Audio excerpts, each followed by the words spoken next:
안녕하세요. 비더리치 세무사 김국현입니다. 오늘은 저한테 상담 오시는 분들이 가장 궁금해 하시는 가족법인 설립 얼마나 걸리나요? 이 주제에 관해서 이야기를 드리겠습니다. 대부분 저한테 상담 오시는 분들은 가족법인 궁금해 하시고 증여 상속 쪽 궁금해 합니다. 가족법인 설립 실제로 하면 좋은지, 그리고 이 설립은 얼마나 걸리는지 이야기 드리는데요. 대부분 좀 급한 경우가 많더라고요. 가족법인 빨리 설립을 해서 투자를 하거나 아니면 입찰을 해야 된다, 이런 경우가 많습니다. 이 설립 자체도 중요하고 운영도 중요하니까 제가 아주 쉽게 설명을 드리겠습니다. 먼저 가족법인 왜 만들어야 될까요? 이 기본적인 사항부터 다시 한번 생각을 해보겠습니다. 가족법인 설립하는 가장 큰 이유는 첫 번째는 상속세와 증여세를 절감하기 위해서입니다. 가족법인 구조를 활용을 해서 합법적으로 세금을 줄일 수가 있습니다. 그리고 두 번째는 자산관리죠. 세금을 줄이고 부동산, 주식을 더 늘려갈 수가 있습니다. 그리고 세 번째는 사업의 확장과 안정성을 위해서 만듭니다. 개인 명의보다는 이 가족법인이라는 명의가 좀 더 신뢰성을 가져갈 수 있고 좀 더 장기적으로 가져갈 수 있기 때문입니다. 예를 들어서 강남에 건물 2채 정도 갖고 계신 분이 계셨는데 가족법인을 활용을 해서 세금을 몇백억 수준으로 낮출 수가 있었습니다. 물론 장기적으로 좀 더 관리를 해야 되고 계획을 짜야 되지만 세금 차이가 이렇게 크게 날 수가 있습니다. 자료를 보면서 차근차근 가족법인 설립 어떻게 하는지, 얼마나 걸리는지 절차에 대해서 이야기 드리겠습니다. 나한테 맞는 가족법인이 어떤 건지는 저랑 상담하시면 결정하면 되고, 이렇게 형식적으로 진행이 되는구나 한번 생각을 해보시면 좋을 것 같습니다. 가족법인 설립 얼마나 걸리나요? 한번 보겠습니다. 설립할 때 가장 많은 질문 4가지를 가져왔는데요. 누구와 시작을 해야 될까요? 법무사와 세무사와 이렇게 시작을 해야 되는지 물어보시고 설립에 필요한 서류들 한번 이야기를 드리겠습니다. 그리고 설립은 얼마나 걸리는지, 그리고 다른 궁금한 점들 확인을 한번 시켜드릴게요. 그리고 설립에 필요한 서류들은 제가 링크로 남겨놓겠습니다. 우선 가장 먼저 가족법인 설립하려면 법무사를 찾아가야 될까요? 세무사를 찾아가야 될까요? 저는 세무사니까 당연히 세무사 찾아오라고 하겠죠. 특히 저 같은 가족법인 전문으로 찾아오셔야 됩니다. 일반 세무사님들과 가족법인은 약간 차이가 있습니다. 지분 구조가 차이가 있고요. 또 증여와 상속을 염두에 넣어야 되기 때문에 특정 법인이나 차등배당 이런 쪽을 또 많이 알고 있어야 됩니다. 다시 말해서 자본 관련해서 이런 규정들과 증여 상속도 전문으로 하고 있어야 되거든요. 그래서 처음에 가족법인을 어떻게 만드는지가 참 중요하거든요. 그래서 저 같은 가족법인 전문 세무사와 먼저 상담을 하고 설립을 하시는 게 좋습니다. 법무사님들이 먼저 이야기를 잘 해드릴 수는 있는데 아무래도 법무사님들은 세금보다는 형식에 치우쳐 있습니다. 가족법인 설립 자체를 빨리 하는데 특화가 되어 있기 때문에 그 알맹이를 만드는 그 설계를 할 때는 세무사와 먼저 이야기하시는 게 좋습니다. 그리고 어떤 법무사님 써야 되는지 확인을 해보시면 근처에 있는 법무사 아니면 친한 법무사 두 분 다 괜찮습니다. 근데 다만 법인에 대해서 좀 잘 아시는 법무사님들이 좋습니다. 법무사님들 업무가 부동산 등기 업무도 있거든요. 부동산 등기만 하시는 분들은 법인은 또 잘 모르시고요. 이 법인 설립 자체뿐만 아니라 현물 출자나 정관 이런 것 좀 잘 볼 수 있는 법무사님들이 좋습니다. 이런 법무사님 없으면 제가 또 소개시켜 드리거든요. 저는 사실 상관없습니다. 어떤 법무사님들과 함께 하셔도 상관이 없는데 제가 이제 정관 같은 거나 목적사항은 좀 봐드리거든요. 그래서 저랑 좀 소통이 잘 되는 법무사님이면 상관없고, 저는 주로 하시는 법무사님들이 계셔서 그 법무사님들 소개시켜 드리고 진행을 하기도 합니다. 그래서 처음에 잘 또 설립을 해놔야 나중에 또 비용을 좀 아낄 수가 있거든요. 그래서 어떤 법무사님과 함께 하는지가 좀 중요하고, 저는 또 사무실이 서울에 있으니까 이제 지방에 계신 분들 법무사 어떻게 해야 되는지 물어보시는데 지방 근처에 계신 법무사님들이 비용이 좀 더 저렴하긴 합니다. 제가 서울에 있는 법무사님들 소개를 시켜드리면 출장비가 또 발생이 되거든요.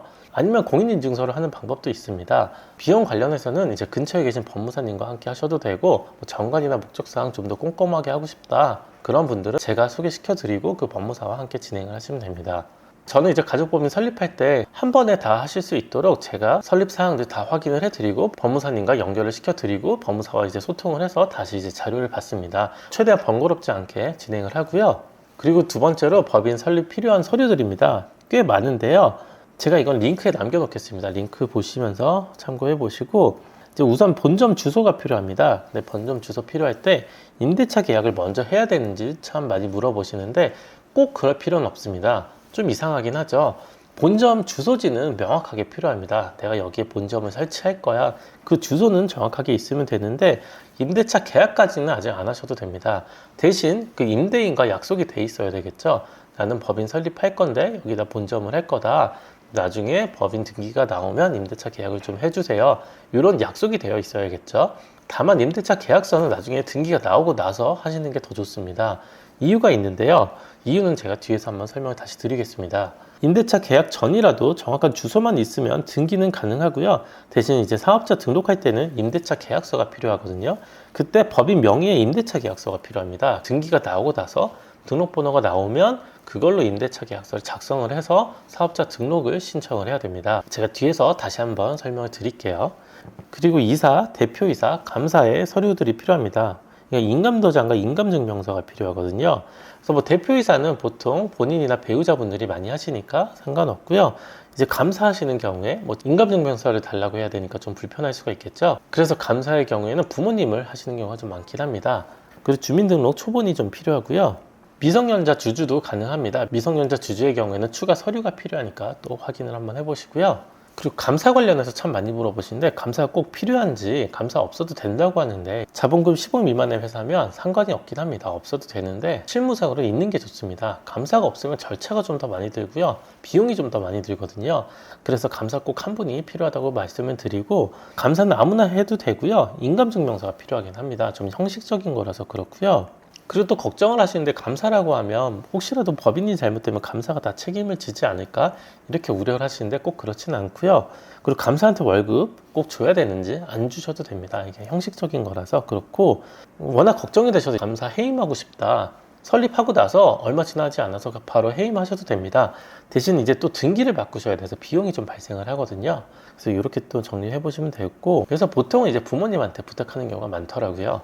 그 설립은 얼마나 걸리는지 한번 보시면 보통 일주일 이내면 등기가 나옵니다. 보통 일주일 정도 저희가 등기를 맡기면 등기가 이제 나오고요. 이걸 가지고 이제 사업자 등록 신청을 하면 되겠죠. 근데 엄청 빨리 필요하다 그럼 온라인 셀프 등기 하시면 더 빨리 나오긴 합니다. 법무사한테 맡기지 않고 온라인 법인 셀프 등기를 할 수가 있거든요. 이건 서류 빨리 제출을 하면 등기가 아주 빨리 나오더라고요. 그래서 이렇게 하면 좀 더 한 일주일을 더 땡길 수는 있습니다. 근데 좀 꽤 번거롭고요. 한 몇 시간 정도 걸리긴 하더라고요. 그리고 이제 등기가 나오면 바로 사업자 등록을 신청을 하시면 되는데, 이때 필요한 게 두 가지가 있습니다. 임대차 계약서 필요하고요. 홈택스에 수임 동의를 해주셔야 됩니다. 대표자 수임 동의 해주셔야 되고, 뭐 저한테 맡기실 때 수임 동의 해주시면 되고요. 뭐 직접 하실 거다 그러면은 이건 안 하셔도 되고 임대차 계약서만 바꿔서 가시면 됩니다. 우선 등기할 때 임대차 계약서 필요 없다고 하셨잖아요. 이제 임대 나오고 나서는 꼭 필요한데요. 이때 이제 좀 중요한 게 있습니다. 임대차 계약서를 법인으로 해야 됩니다. 법인으로 작성을 하셔야 되는데, 저희가 이제 임대차 계약서 이렇게 작성을 하잖아요. 임대차 계약서 작성하면 여기 밑에 이렇게 임대인과 임차인을 적게 되어 있습니다. 근데 임대인에는 이제 건물 갖고 계신 그 임대인이겠죠. 근데 임차인에는 우리 법인이 들어갈 겁니다. 이 법인이 들어갈 거고, 법인 등록번호라고 적어놨죠. 법인 등록번호에 등기가 나오면 여기 왼쪽 위에 이 등기번호가 있고 등록번호가 있습니다. 이 등록번호가 주민번호 같은 거거든요. 요거를 여기다 이렇게 작성을 해서 적으시면 되고, 주소는 이제 본점 소재지 적으시면 되겠죠. 대표자 전화 적고, 뭐 주식회사 누구누구 대표이사 누구누구누구 해서 이제 도장, 법인 도장 찍으시면 되겠죠. 이렇게 임대차 계약서 바꿔서 사업자 등록 신청할 때 제출을 해야 됩니다. 개인으로 아직 되어 있으면 법인으로 바꿔서 사업자 등록을 해야 이제 사업자 등록이 됩니다. 실제로 이제 법인이 사업자 등록을 하고 임대를 하는 거니까 이렇게 바꾸셔야 되고요. 그리고 이제 간혹 전대를 하는 경우가 있습니다. 전대는 뭐냐면 임대인이 있고 개인, 임차인이 있죠. 그래서 임차를 이미 하고 있습니다. 요거 사무실을 쓰고 있는데 한쪽 공간이 남아서 그거를 이제 법인을 두겠다. 그럴 때 요 개인이 주식회사에 다시 또 임대를 줄 수가 있습니다. 이걸 전대라고 하는데요. 이제 전대를 줄 수가 있죠. 보통은 이 임차인이 이 법인의 대표이사겠죠. 그래도 이제 실체가 다르니까 전대를 해야 됩니다. 그럴 때 이제 전대 계약서를 갖고 오라고 하거든요. 이제 법인을 전대를 한다. 정리를 해보면 임대인이 개인 임대인한테 임대를 줬는데 이 개인이 다시 법인한테 또 임대를 주고 싶다. 이때 이 임대인의 허락을 받아야 되거든요. 이 임대인의 허락을 받아와라. 그래서 전대차 승인을 받아와야 됩니다. 전대를 승인을 했다. 요 원래 임대인이 전대된 건 알고 있고 승인을 했다. 이런 서류가 필요합니다. 그래서 요 임대인에는 원래 임대인이 들어가고, 임차인에는 요 개인 임차인이 들어가겠죠. 전차인에는 이제 법인이 들어갈 겁니다. 법인이 들어가고, 법인의 주민등록번호가 아니고 이제 법인 등록번호가 들어가겠죠. 이렇게 만들어서 이제 또 전대 계약서 제출을 하면 사업자 등록을 할 수가 있습니다. 이런 서류도 이제 잘 갖춰 놓고 사업자 등록을 해야 나오겠죠. 그리고 이제 어려운 건 다 끝났고요. 등기가 나오고 이제 사업자 등록 나왔죠. 사업자 등록증 나오면, 사업자 등록증 보통 하루 정도면 나오거든요. 보통 이제 빨리 나오고요. 이제 은행을 가셔야 됩니다. 은행 가서 이제 법인 통장 만드셔야 되죠. 통장 만들러 가면 보통 이제 한도를 좀 작게 만들어 주더라고요. 보통 한 100만 원 정도밖에 안 만들어 주는데, 혹시 주거래 은행에 있거나 친한 은행 직원들이 있으면 좀 사정 얘기하면 좀 늘려주기도 하더라고요. 뭐 이런 것도 혹시 제가 도와드릴 수 있으면 도와드리기도 하고요. 그 인터넷 뱅킹 가입, 꼭 공인증서 같은 거 만드셔야 되고, 준비 서류는 참고 삼아 놔뒀고, 은행마다 다르니까 좀 확인을 해보셔야 됩니다. 그리고 통장 개설은 이제 대표가 직접 가서 하시는 게 좀 편하고요. 뭐 다른 분이 가셔도 되는데 또 위임장 만들어서 가셔야 되거든요. 인터넷 뱅킹 가입하시고, 공인인증서 종류가 많은데 이게 잘 안 보이긴 하는데 두 가지만 만드시면 됩니다. 은행용 4,400원짜리 하나 만드시면 되고, 전자세금 계산서용 4,400원짜리도 하나 만들면 됩니다. 이거 굳이 안 만드셔도 되고, 이런 거 보통 입찰할 때 쓰시거나 이러더라고요. 좀 특수한 경우에. 그래서 뭐 일반적인 경우에는 4,400원짜리 두 개 매년 이제 갱신을 해서 만드시면 됩니다. 그리고 이제 마지막으로 중요한 거, 법인 통장 만들었으면 자본금 이제 법인 통장에 꼭 넣어야 됩니다. 자본금 1,000만 원으로 만들었다면 이제 아직 개인 통장에 남아 있을 거거든요. 법인 통장 만들었으면 개인에서 이제 법인 통장으로 이체를 해 놓으셔야겠죠. 각종 비용들은 이제 차감해서 제가 회계 처리 도와드리거든요.